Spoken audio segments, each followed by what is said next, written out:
இஸ்லாமிய இலக்கிய கழகத்தோட சார்பில் நடைபெறக்கூடிய உலக இஸ்லாமிய தமிழ் இலக்கிய மாநாட்டை தொடங்கி வச்சு விருதுகள் வழங்குறதுல பெரும் மகிழ்ச்சியும் பெருமையும் நான் அடைகிறேன். என்னுடைய பெருமைக்கு முக்கிய காரணம் என்னன்னு கேட்டிங்கன்னா, ஐயா காதர் மொய்தீன் அவர்களுக்கு உமறுப்புழு விருதை நான் வழங்குகிறேன் என்பதுதான். கண்ணியத்திற்குரிய காகிதமில்லத்தக்கூடிய வரிசையில் இன்னைக்கு தமிழ் சமுதாயத்திற்காக வழிகாட்டிட்டு இருக்கிறவர் தான் நம்முடைய ஐயா காதர் மொய்தீன் அவர்கள். நீண்ட அரசியல் அனுபவம் கொண்டவர், சிறந்த பண்பாளர், ஆழமான கருத்துக்களை சொல்லக்கூடியவர்கள், அதை அப்படியே அன்பாக சொல்லக்கூடியவர், எப்பொழுதும் சமுதாய முன்னேற்றம் மாநில நலன்னு மட்டுமே சிந்திச்சு செயல்படக்கூடியவர். அவருக்கும் இந்த மாநாட்டில் விருது பெற்றிருக்கக்கூடிய அனைவருக்கும் என்னுடைய நெஞ்சார்ந்த வாழ்த்துக்களையும் பாராட்டுதலையும் நான் தெரிவித்துக் கொள்ள விரும்புகிறேன். இந்த மாநாட்டுக்கு அழைப்பு விடுக்கும் போது ஐயா பேராசிரியர் அவர்கள் நீங்க கட்டாயம் வரணும்னு என்னிடத்துல சொன்னார்.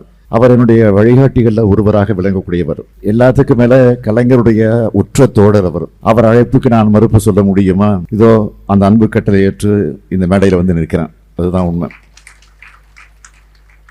நானும் திராவிட முன்னேற்ற கழகமும் எந்த அளவுக்கு சிறுபான்மை மக்கள் மேல அக்கறையோடு செயல்படுகிறோம்னு உங்க எல்லாருக்கும் நல்லா தெரியும். இந்த உறவு இன்னைக்கு நிறுத்தல, இதை பத்தின எத்தனையோ மேடைகள்ல நான் பதிவு செஞ்சிருக்கிறேன். உங்களுக்கான பாதுகாப்பு அரணா மட்டுமல்ல, உங்களுக்கான உரிமைகளையும் சலுகைகளையும் வழங்குறதுல திராவிட முன்னேற்ற கழக அரசு தான் என்னைக்கும் முதன்மையான அரசாக விளங்கி கொண்டிருக்கிறது. கடந்த 4 ஆண்டுகளில் சிறுபான்மையின மக்களோட சமூக பொருளாதார கல்வி நிலைகளை மேம்படுத்துவதற்காக ஏராளமான திட்டங்களை சாதனைகளை படைத்திருக்கிறோம். அண்மையிலே கூட நங்கநல்லூர்ல தமிழ்நாடு ஆட்சி இல்லம் கட்டப்படும்னு அறிவிச்சேன். பலரும் எங்கிட்ட வந்து மகிழ்ச்சியை பகிர்ந்துக்கிட்டாங்க. இதே மாதிரி நம்மளுடைய திராவிட மாடல் அரசுல ஏராளமான திட்டங்களை தொடர்ந்து செயல்படுத்திக்கிட்டு இருக்கிறோம். தொடர்ந்து இஸ்லாமிய மக்களோட உரிமைகளை காக்க குரல் கொடுத்து வரக்கூடிய இயக்கம் தான் திராவிட முன்னேற்ற கழகம். அதே நம்பிக்கையோடு தான் நீங்களும் சில கோரிக்கைகளை இந்த மாநாட்டு மூலமாக தீர்மானங்களாக வடித்தெடுத்து சொல்லியிருக்கீங்க. அதுவும் என்னுடைய கவனத்திற்கு வந்திருக்கிறது. முதல் அறிவிப்பு, திருநெல்வேலி மாவட்டத்தில் மாபெரும் நூலகம் அமைக்கப்படும் ஏற்கனவே நிதிநிலைக்கையில் சட்டமன்றத்தில் நான் அறிவிச்சிருக்கிறேன். அந்த நூலகத்திற்கு கண்ணியத்திற்குரிய காகிதமில்லருடைய பெயர் சூட்டப்படும். இரண்டாவது அறிவிப்பு, சென்னை பல்கலைக்கழகத்தில் இஸ்லாமிய தமிழ் இலக்கிய ஆய்வு இருக்கைய தமிழ்நாடு அரசு ஏற்று அமைத்து தரணும்னு கோரிக்கை வச்சிருக்கீங்க. இந்த கோரிக்கையை ஏற்று இதன் அமைப்பதற்கான அனைத்து நடவடிக்கைகளும் எடுக்கப்படும் என்பதை உறுதியோடு தெரிவித்துக் கொள்கிறேன்.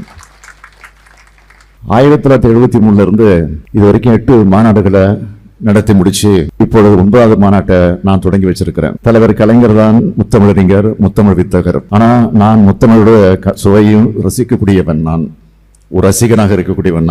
நான் பெரிதும் ரசித்த கவிக்கு அப்துல் ரஹ்மான் அவருடைய பெயரை இந்த அரங்கத்துக்கு சூட்டி இருக்கிறீங்க. அவர் மறையில தன்னுடைய தமிழ் கவிதைகளால என்றைக்கும் நம்மோடு வாழ்ந்துகிட்டே இருப்பார் என்பதற்கு அடையாளம் தான் இது.